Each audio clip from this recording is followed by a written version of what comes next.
The sun beat down on the dusty streets of Lagos, Nigeria, where Sandra Okiki and Joe Okiki had built a modest life together. Married for 12 years, their 3-bedroom bungalow in Ikeja stood as a testament to their hard work. Joe, a mechanic with calloused hands, and Sandra, a seamstress with a smile that lit up her stall at the local market. But beneath their shared laughter and late-night chats, a shadow lingered.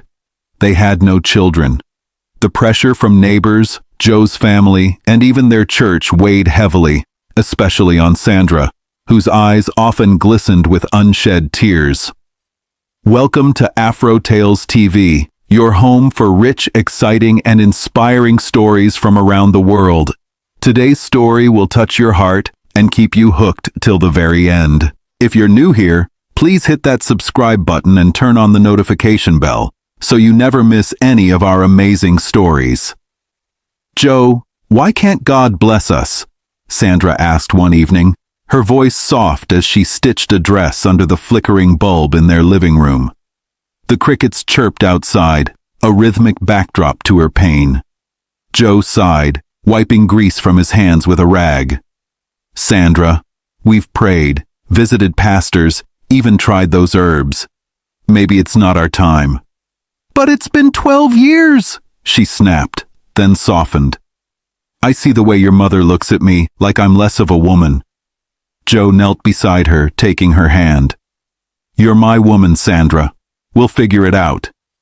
Yet, the strain grew.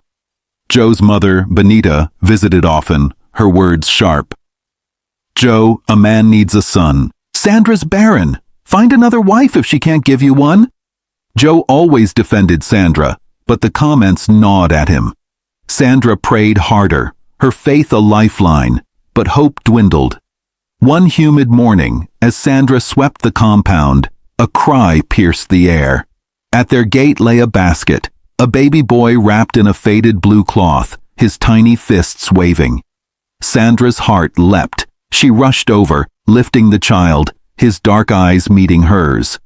A note pinned to the cloth read, "His name is Cosy. I can't keep him. Please help." No other clue. Joe, come quick, Sandra called, cradling the baby. Joe emerged, his face darkening as he saw the bundle. What's this? He demanded, his voice tight. A baby, Joe. Someone left him. We can raise him. Sandra's voice trembled with hope. Joe's jaw clenched. No, take him back to wherever he came from. This is not our problem. But he's a gift, Sandra protested, rocking Cosy gently. God sent him to us. God didn't send a bastard to my house, Joe roared.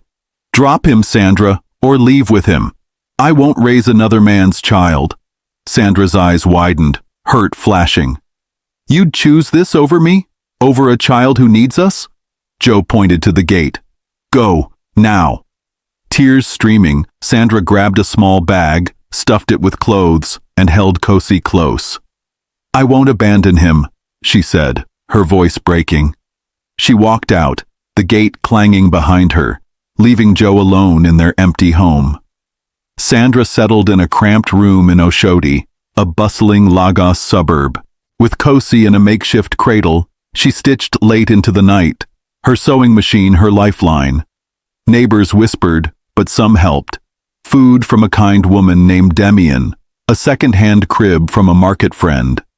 Sandra named Cosy her miracle, pouring all her love into him.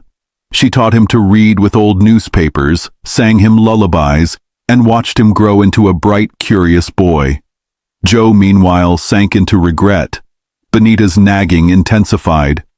You drove Sandra away over a child? Foolish man, she scolded.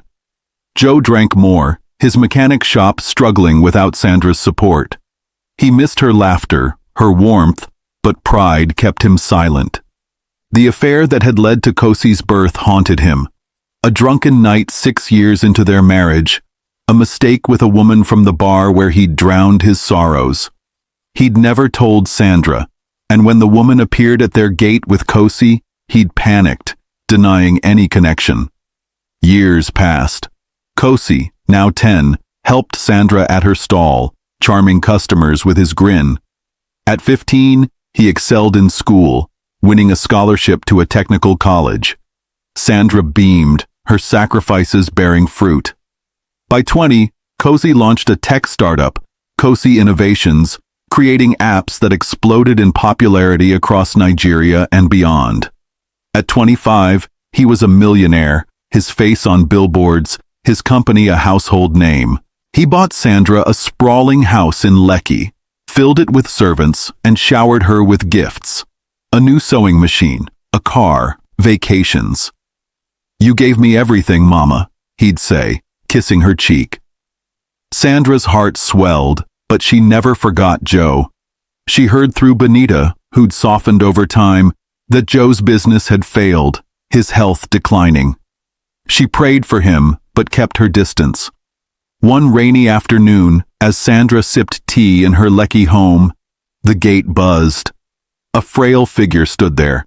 Joe, his hair gray, his frame stooped, leaning on a cane. Sandra's breath caught. "Joe?" "Sandra," he rasped, stepping inside. "I've come to beg. I'm sick, liver failure. I need you back, and I need help." Sandra's eyes narrowed. "After all these years? You threw me out." Joe sank into a chair, tears in his eyes. "I was wrong. I've been a fool. But there's more. Cosy, he's my son." Sandra froze, the teacup slipping. "What?" Joe's voice trembled. 6 years into our marriage, I was drunk one night. I had an affair with a woman from the bar. She got pregnant. She came to our gate that day, left Cosy with that note. I didn't know. He looked nothing like me as a baby. I panicked, denied it, and sent you away to hide my shame. But months ago, she came back, dying, and confessed. "Cosy's mine. I just found out for sure." Sandra's world tilted. Anger, grief, and shock warred within her. "You let me raise him alone knowing this? You called him a bastard when he was yours?" "I didn't know then," Joe pleaded. "I was a coward, Sandra. Please, forgive me. I'm dying. I want to see my son, make it right." Before Sandra could respond, Cosy walked in, his suit crisp from a board meeting. He stopped, seeing Joe.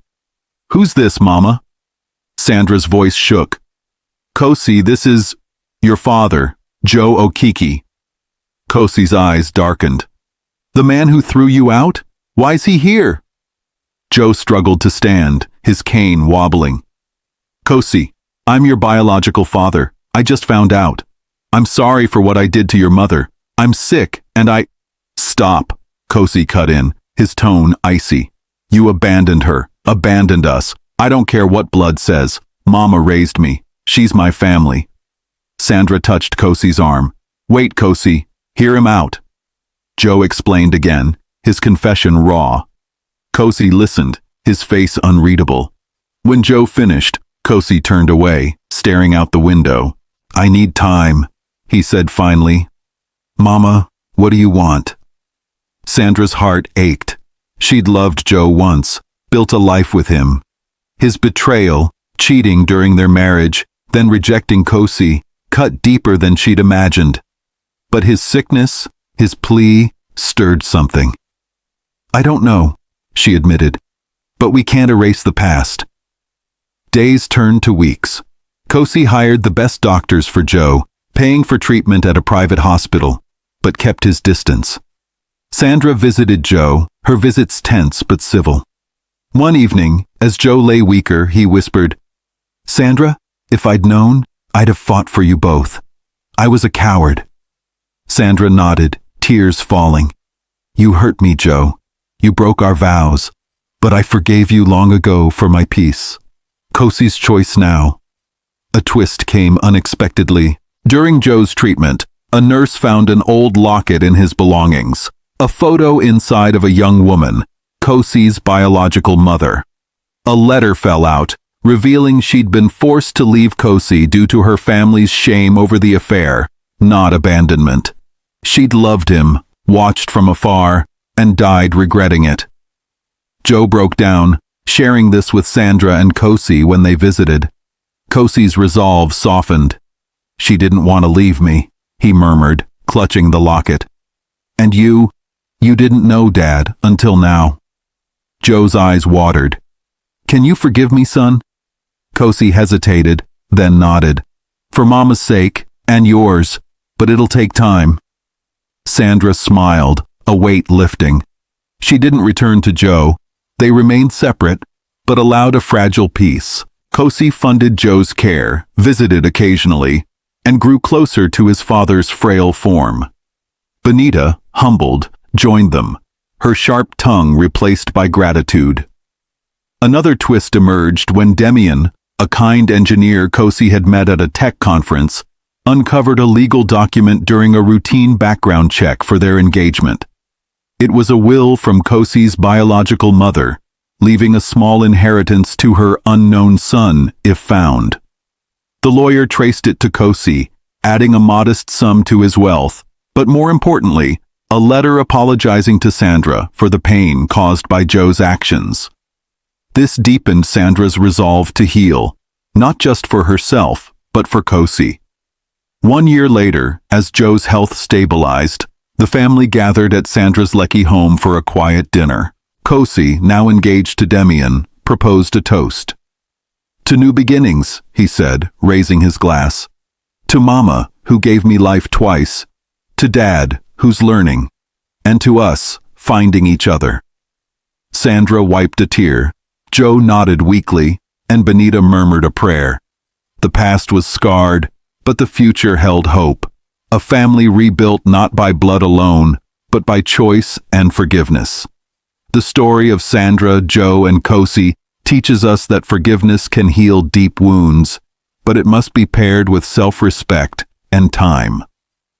Despite Joe's betrayal and rejection, Sandra's love and resilience raised Cosy into a successful man, showing that strength comes from within. Cosy's eventual forgiveness of his father highlights the power of understanding and second chances, while Sandra's choice to move forward without returning to Joe underscores the importance of setting boundaries.